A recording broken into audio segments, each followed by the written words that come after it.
নমস্কাৰ ফাৰ্মাৰ বন্ধুসকল, মই আজি আপোনালোকক 200 পিচ লোকেল কুকুৰা পুহিলে কিমান খৰচ হ'ব, কিমান লাভ হ'ব মই সকলো ক'ম। যদি আপুনি ভিডিঅ'টো ভাল পায় তেন্তে লাইক, শ্বেয়াৰ আৰু ছাবস্ক্ৰাইব কৰি দিম। বলক তেন্তে ভিডিঅ'টো আৰম্ভ কৰোঁ। প্ৰথম কথা হ'ল আপুনি পোৱালিবোৰ কিমান টকাত কিনিব। সকলো জেগাৰে ৰেটবোৰ বেলেগ বেলেগ। মই যিহেতু গুৱাহাটীৰ হয়, ইয়াত আপোনাৰ ৰেটবোৰ সদায় আপ ডাউন হৈ থাকে। মই যেতিয়া কিনিছিলোঁ তেতিয়া পোৱালিৰ দাম আছিল 35 পাৰ পিচ, কেতিয়াবা 36 হয়, কেতিয়াবা 40 গৈ পায়।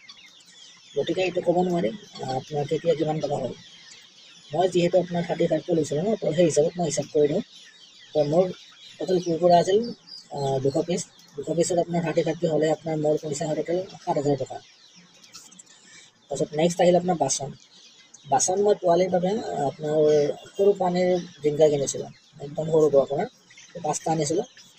আকৌ দানাৰ বাবে আনিছিলোঁ 4 কেজি, 6টা আনিছিলোঁ। পিছত পানীৰ বাবে আকৌ ডাঙৰ আনিলোঁ 6 লিটাৰৰ 4টা কিনিছিলোঁ। তো বাচনত টোটেল গৈছে মোৰ আপোনাৰ অলমষ্ট 1200 টকা গৈছে টোটেল। তাৰপিছত মেডিচিন কিনিছিলোঁ। মেডিচিন মই ফাৰ্ষ্ট আপোনাৰ ভিটামিনৰ 3টা বটল আনিছিলোঁ, সেইটো আপোনাৰ 180কৈ পৰিছিল। তাৰপিছত এণ্টিবায়'টিক আনিছিলোঁ আপোনাৰ দুটামান আনিছিলোঁ দিয়ক, 2টা এণ্টিবায়'টিক আনিছিলোঁ। তাতে ধৰক আপোনাৰ অলমষ্ট 200 টকা যাম। তাৰপিছত লিভাৰৰ এটা বটল আনিছিলোঁ, লিভাৰৰ কিন্তু মই এটাই দিছিলোঁ, তাত 200 টকা গৈছিল। নেক্সট আপোনাৰ ধৰি লওক অলমষ্ট আপোনাৰ 1.5 মাহমান হোৱাৰ পিছত যেতিয়া মুৰ্গীবোৰ আপোনাৰ 300 গ্ৰাম 400 গ্ৰাম হৈছে, তাৰপিছত মই আপোনাৰ ওজন বঢ়োৱা এটা আনিছিলোঁ, মানে ৱেইট গ্ৰ'থৰ কাৰণে। সেইটো আপোনাৰ দাম আছিল 350 টকা লৈছিল। তো সেইটো কিনাৰ পিছত মই এটা ভাল হ'ল আপোনাৰ লিভাৰৰ কাৰণে মানে এক্সট্ৰাকৈ খোৱাব লগা নহ'ল। সেইটোতে আপোনাৰ লিভাৰটো মানে লিভাৰটোৰে কাম কৰে আৰু। নেক্সট আনিছিলোঁ মই আপোনাৰ ভেকচিন মই 3টা দিছিলোঁ আপোনাৰ। তো ভেকচিনত মোৰ টোটেল খৰচা হৈছে আপোনাৰ 400 টকামান গৈছিলে অলমষ্ট। তাৰপিছত দানাত কিন্তু মোৰ বেছি যোৱা নাই। দানাত মোৰ গোটেইখিনিত আপোনাৰ অলমষ্ট 5 বেগমান দানাই মোৰ মানে গৈছে। কাৰণ মই দানাৰ লগত মানে বেলেগ বস্তু দিছিলোঁ, আপোনাৰ ধৰি লওক বন্ধাকবি পাত, বন্ধাকবি আপোনাৰ সেউজীয়া ধৰি লওক শাক পাচলি টাইপ, আপোনাৰ চাউল দিছিলোঁ। চাউল মই বহুত দিছিলোঁ, সেইটো কাৰণে দানাত অলপ কমি গ'ল।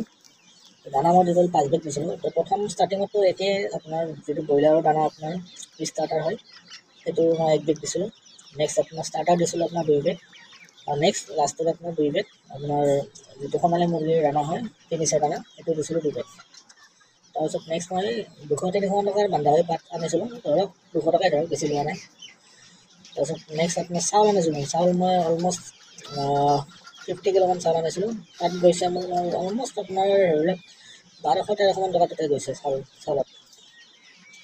লাইটত ধৰক, লাইটত আপোনাৰ 500 টকাৰ মানে বেছি নাযায়।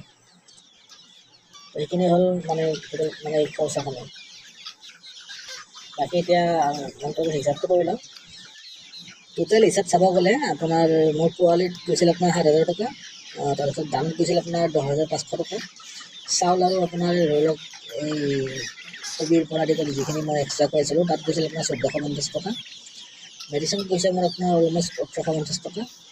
বাচনত গৈছে 1200 টকা আৰু লাইটত গৈছে 500 টকা। টোটেল মানে গোটেইখিনি কষ্ট ওলাল টোটেল হ'ব আপোনাৰ মানে গোটেইখিনি আপোনাৰ প্লাছ কৰিলে আপোনাৰ খৰচা ওলাব 21,010 rupees। এইখিনি হ'ল তাতে মোৰ খৰচা আপোনাৰ দুমাহত ধৰক, আপোনাৰ 2 মাহ 5-10 দিন ধৰক, টোটেল খৰচা মোৰ এইখিনি। এতিয়া আহিলোঁ আপোনাৰ বিক্ৰী কিমান পালোঁ মই তাৰ পৰা। লাভ মোৰ বাৰু বেয়া হোৱা নাই, যিহেতু মানে বৰ্তমান মানে ৰেটটো বহুত হাই চলি আছিল আমাৰ ইয়াতে। আপোনাৰ ৰিটেইলৰ প্ৰাইচ যোৱা মাহততো আপোনাৰ 450 মানকৈ চলি আছিল, যিটো আপোনাৰ দোকানত কিনিব পায় তাত 450 চলি আছিল। তো সেইটো হিচাপত মোৰ মানে ইমান এটা লছ হোৱা নাই। আৰু মই আপোনাৰ বাহিৰা বেপাৰীক কোনো দিয়া নাই। এতিয়া বাহিৰা বেপাৰীক দিলে কি হয় আপোনাৰ সিহঁতে 300, 310, 290 এনেকৈ দিয়ে, কাৰণ সিহঁতে আমাৰ পলুৱাকে দোকানত দিয়ে, তো সিহঁতে প্ৰফিটটো খাই লয়। তো মই সেইকাৰণে কি কৰিছোঁ, যিটো আমাৰ ওচৰত দোকানী আছিল মই দোকানীকে দিছিলোঁ। এতিয়া কম মুৰ্গী পুহিলে মানে সেইটো লাভ হয়। বেছিকৈ আপুনি পুহিলে মানে কি হয়, আপুনি পাইকাৰী হিচাপত দিব লাগিব, দিলে আপোনাৰ লাভটো কমি যাব। তো আপুনি কম মুৰ্গী পুহিলে আপুনি মানে যিবোৰ দোকান থাকে আপোনাৰ য'ত মানে মুৰ্গীবোৰ বিক্ৰী কৰা হয়, তাত দিলে আপোনাৰ কি হ'ব মানে প্ৰফিটটো বেছি থাকে, মাৰ্জিন বহুত থাকে। তো এনেই আপোনাৰ হোলচেল দিব গ'লে আপোনাৰ 290ৰ পৰা 310-300 ভিতৰত মানে দিব লাগে। এতিয়া মই যিহেতু আপোনাৰ দোকানীক দিছিলোঁ, তো দোকানীক মই অলমষ্ট 380ৰ পৰা 400 ভিতৰত দিছিলোঁ।